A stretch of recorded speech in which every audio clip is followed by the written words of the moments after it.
Ağa müəllim, son dövrlər bu boşanma hadisələri də çoxalıbdır. Bu da bir təəssüf edici məqamlardan biridir. Gerçekten. Vaxtilə Azərbaycan ailəsi nümunəvi ailə modellərindən biri kimi qeyd edilirdi. Mən inanıram ki, bu gün də elədir, amma son dövrlər o statistik məlumatlara baxanda boşanmaların sayının artdığını görürük. Bax, bu cür xoşagəlməz halların qarşısını almaq üçün nələr etməliyik? Əlbəttə ki, mənəviyyat dediyimiz dəyərlər bizim əsrlər bundan öncə ailələrimizi qurtardığı kimi, bu günümüzdə və bundan sonraki dövrümüzdə də ki, ailələrimizin qurtuluş səbəbidir. O ailənin içərisi, biraz öncə söylədiyimiz kimi, böyük saray kimi bir ev var.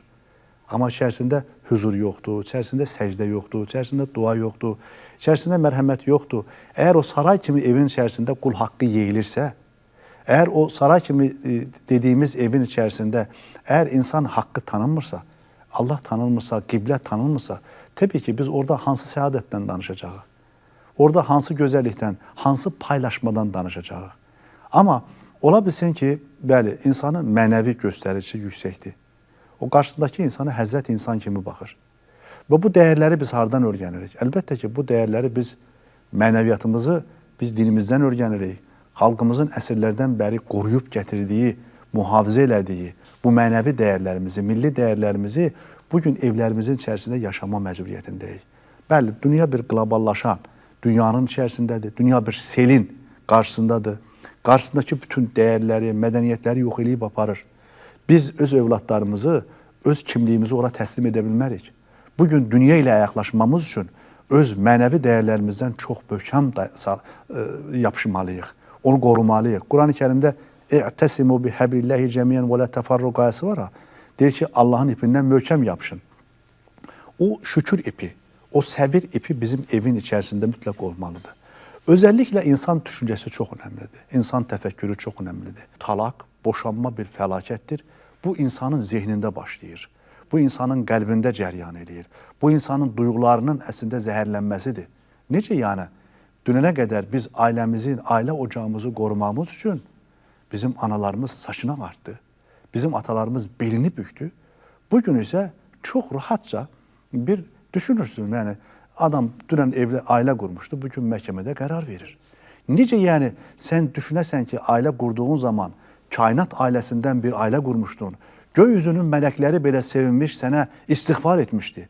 Odur ki, gənc evladlarımıza biz bunları söyləməliyik ki, ailə qurmaq bir namaz qılmaq kimidir. Necə ki, biz namaza bir həssasiyyət göstəririk, yüzümüzü qibləmizə yönəldirik, təkbiri var, salamla çıxırıq. Bu Allah adına qurduğumuz ailənin 70 il, 80 illik dövrünü əslində bir qərar veririk. Bu ailənin qışı var, baharı var, gecəsi var, gündüzü var, enişi var, yoxuşu var. Əlbəttə ki, bizə səbir lazımdır. Bayaq söylədiniz, bir-birimizi bağışlamağı bacarmalıyıq. Bir-birimizi anlamağa cəhd etməliyik. Dünya insanı əslində böyük texnologiyaları fəth edib, böyük Marsa qədər, Aya qədər gedib çıxıb. Amma qarşımızdakı insanın qəlbini fəth edə bilmirik, sevindirə bilmirik. Gəlin, insan sevindirək. Özəlliklə xanımımızı, xanımımızla bir bəyi. Mən keçmiş söhbətlərimizin birində söyləmişdim. İstəyirsənmi ailəndə xoşbəxtlik olsun? Deyirsən, bəli, onda həyat yoldaşını sev. İstəyirsənmi evladların tərbiyəli olsun? Bəli, həyat yoldaşını sev. İstəyirsənmi evində gözəlliklər hakim olsun? Həyat yoldaşını sev. İstəyirsənmi cəmiyyət içərisində hörmətin olsun? Həyat yoldaşını sev. İstəyirsənmi göy qatında, səmada sənin ehtiramın olsun? Həyat yoldaşını sev. Sevgililər sevgisi aleyhissalatü vesselam buyurur ki, kim həyat yoldaşına daha xeyirlidirsə, baxın Allahın Resulü aleyhissalatü vesselam Allaha daha yaxındır. Və biləsiz ki, mən həyat yoldaşıma daha yaxınam, yəni Allaha yaxınam. Odur ki, həyat yoldaşına yaxın olmaq, onu sevmək, bağışlamaq, ona səbirlə, əslində ona təmkinlə yanaşmaq, istəyir xanımın bəyə, istəyir bəyin xanıma. Bunlar qarşılıqlıdır.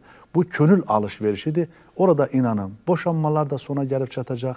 Allah Rəsulunun dövründəki 23 ildə sadəcə 3 boşanma var.